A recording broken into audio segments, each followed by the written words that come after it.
नेपाली राजनीतिमा अहिले एउटा हल्लाले ठूलै तरङ्ग ल्याएको छ।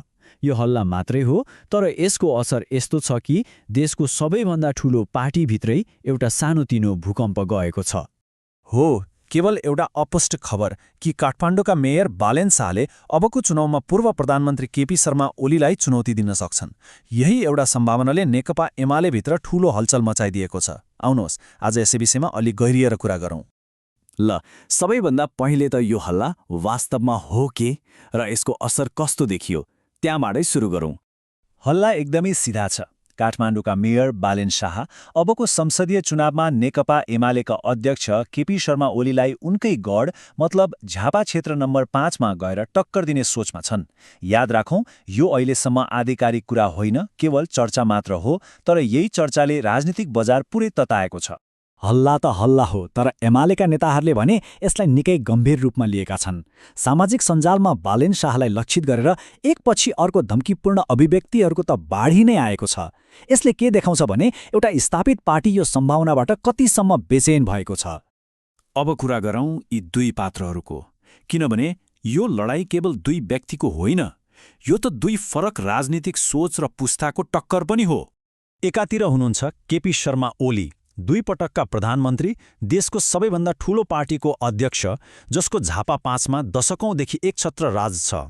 अनि अर्कोतिर छन् बालेन शाह, कुनै पार्टीमा नलागेका स्वतन्त्र राजनीतिज्ञ, जो परम्परागत राजनीतिलाई चुनौती दिँदै युवाहरूमाझ एउटा आइकन नै बनेका छन्।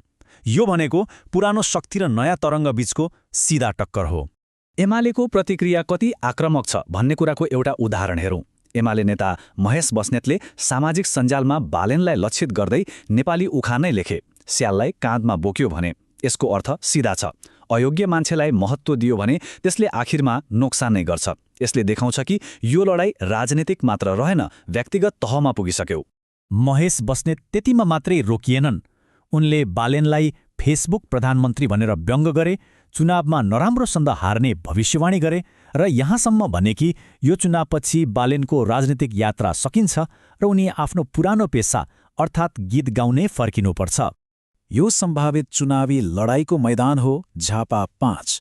यो क्षेत्रलाई केपी ओली र नेकपा एमालेको लागि एउटा अभेद्य किल्ला मानिन्छ। यहाँ आएर बालेनले ओलीलाई चुनौती दिनु भनेको त सिंहलाई उसकै गुफामा गएर ललकार्नु जस्तै हो। विगतको तथ्याङ्कले पनि यही भन्छ। 2074 सालको चुनावमा हेर्नुस् न, केपी ओलीले 52,000 भन्दा बढी मतले जित्नु भएको थियो। उहाँको निकटतम प्रतिद्वन्द्वीले 24,000 पनि कटाउन सकेनन्। मतलब मतान्तर नै दोब्बरभन्दा बढी छ। यो खाडल पूर्ण बालेनको लागि एउटा असम्भव प्राय चुनौती हो। तर यो चुनाव केवल भोटको गणित र जित हारको कुरा मात्रै होइन, यो त दुवै पक्षको लागि इज्जत र प्रतिष्ठाको लडाईँ बन्न पुगेको छ, जहाँ उनीहरूको राजनीतिक भविष्य नै दाउमा छ। हो, यहाँ जित्नु भनेको केवल सांसद बन्नु होइन र हार्नु भनेको सायद राजनीतिक मैदानबाटै बाहिरिनु जस्तै हुन सक्छ। सोच्नुस् त, केपी ओली जस्तो नेता आफ्नै घरमा एउटा मेयरसँग हारे भने के होला? उहाँको अजेय नेताको छवि त एकै रातमा चकनाचुर हुन्छ। यो सिङ्गो एमाले पार्टीको लागि नै एउटा ठूलो अपमान हुनेछ। अनि बालेनको लागि? उहाँको लागि पनि यो गर्या मररको अवस्था हो। प्रधानमन्त्री बन्छु भनिसकेका बालेनले यदि यो चुनाव हारे भने उहाँका आलोचकहरू सही साबित हुन्छन् अनि उहाँको राजनीतिक यात्रा सुरु हुनुअघि नै समाप्त हुने खतरा रहन्छ। त्यसो भए एमालेको यो खुल्ला चुनौतीपछि बालेन शाह अब एउटा धर्म सङ्कटमा छन्। उनको लागि अबको बाटो के होला त? एमाले नेताहरूको यो सार्वजनिक चुनौतीले बालेनलाई एउटा यस्तो दुविधामा फसाइदिएको छ जहाँ अगाडि बढे पनि जोखिम छ, पछाडि हटे पनि जोखिम छ। जे गरे पनि त्यसको राजनैतिक मूल्य चुकाउनै पर्ने देखिन्छ। अब बालेनसँग 2टा मात्रै बाटा छन्। पहिलो, झापा 5 बाटै चुनाव लड्ने र एउटा राजनीतिक पहाडसँग ठोक्किने। जित्ने सम्भावना कम, तर जिते इतिहास बन्छ।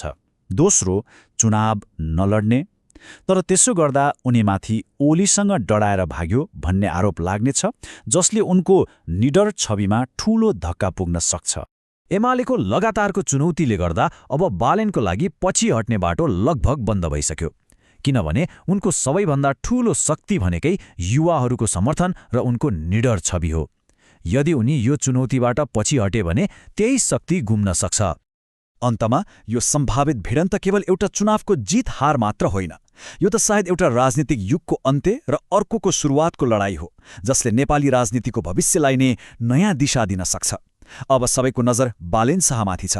यो राजनीतिक चेसको खेलमा उनको अर्को चाल के हुन्छ?